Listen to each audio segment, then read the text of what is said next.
ഈശോ മിശിഹായ്ക്കും സ്തുതിയായിരിക്കട്ടെ. പ്രിയമുള്ളവരെ, ഒരു ദിവസം ഒരു കുടുംബ യൂണിറ്റിൽ എല്ലാവരുമായിട്ട് ഇങ്ങനെ സംസാരിച്ച് നിൽക്കും.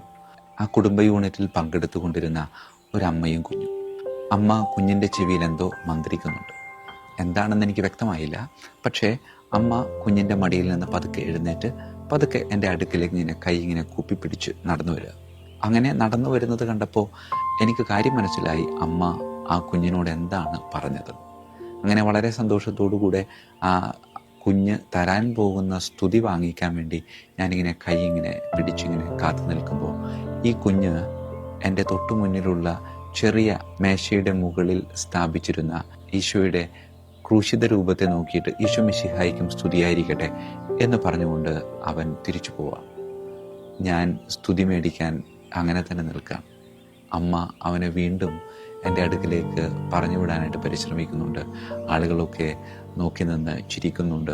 എൻ്റെ ഉള്ളിലും എൻ്റെ മുഖത്തുമൊക്കെ ചെറിയൊരു വിങ്ങലും ഒരു ചമ്മലും ഒക്കെ അനുഭവപ്പെടുന്നുണ്ടായിരുന്നു. പ്രിയമുള്ളവരെ, അമ്മ ആ കുഞ്ഞിനെ എൻ്റെ അടുക്കിലേക്ക് പറഞ്ഞു വിട്ടത് സ്തുതി തരാൻ വേണ്ടിയിട്ടാണ്. പക്ഷേ സ്തുതി തരാതെ ആ കുഞ്ഞ് തിരിച്ചുപോയി. പ്രിയമുള്ളവരെ, സ്തുതി കൊടുക്കുമ്പോൾ അല്ലെ നമ്മൾ പറയാറുള്ള എന്താണ്, ഈശോ മിശിഹായ്ക്കും സ്തുതിയായിരിക്കട്ടെ എന്ന്. അതായത് എനിക്കല്ല സ്തുതി തരുന്നത്, മറിച്ച് ഈശോയ്ക്കാണ്.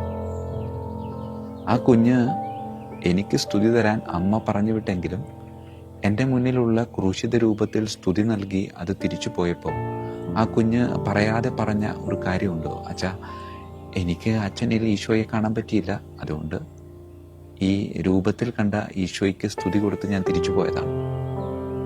പ്രിയമുള്ളവരെ, മറ്റുള്ളവർ പലപ്പോഴും സ്തുതി തരണമെന്ന് ആഗ്രഹിക്കാറുണ്ട്. പക്ഷേ ചിലപ്പോഴൊക്കെ അവർക്ക് തരാൻ പറ്റാറില്ല. അപ്പം നമ്മൾ വിചാരിക്കാതെ അവരുടെ കുഴപ്പമാണ്. അവരുടെ കുഴപ്പമല്ല, മറിച്ച് എൻ്റെ ഉള്ളിലെ ക്രിസ്തുവിനെ എൻ്റെ വാക്ക്, പ്രവൃത്തി, പെരുമാറ്റം, ചിന്ത ഇവയിലൂടെ മറ്റുള്ളവരിലേക്ക് പകർന്നു നൽകുവാനായിട്ട് ഞാൻ പരാജയപ്പെടുമ്പോൾ അവർക്ക് എന്നെ നോക്കി സ്തുതി പറയാൻ പറ്റത്തില്ല. അതുകൊണ്ട് പലപ്പോഴും മറ്റു പലതുമൊക്കെ നമ്മെ നോക്കി പറയാനുള്ള കാരണമെന്ന് പറയുന്നത് അത് അവരുടെ കുഴപ്പമാണെന്ന് പറഞ്ഞുകൊണ്ട് നമ്മളിങ്ങനെ തള്ളിക്കളയാറുണ്ട്.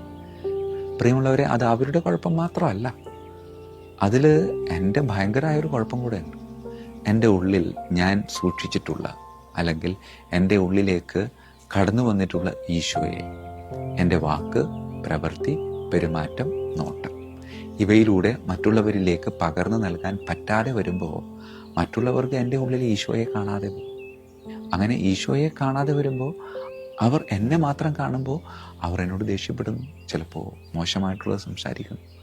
പ്രിയമുള്ളവർ, അത് അവരുടെ കുഴപ്പമില്ല, അതെൻ്റെ കുഴപ്പമാണ് എന്ന് വിചാരിച്ചുകൊണ്ട് എൻ്റെ ഉള്ളിലുള്ള ഈശോയെ എൻ്റെ വാക്കിലൂടെയും പ്രവൃത്തിയിലൂടെയും പെരുമാറ്റത്തിലൂടെയും നോട്ടത്തിലൂടെയും ഒക്കെ മറ്റുള്ളവരിലേക്ക് പകർന്നു നൽകിക്കൊണ്ട് അവരനെ കൊണ്ട് സ്തുതി പറയിപ്പിക്കാവുന്ന ഒരു ജീവിതം ആസ്വദിക്കാനായിട്ട് നമുക്ക് പരിശ്രമിക്കാം.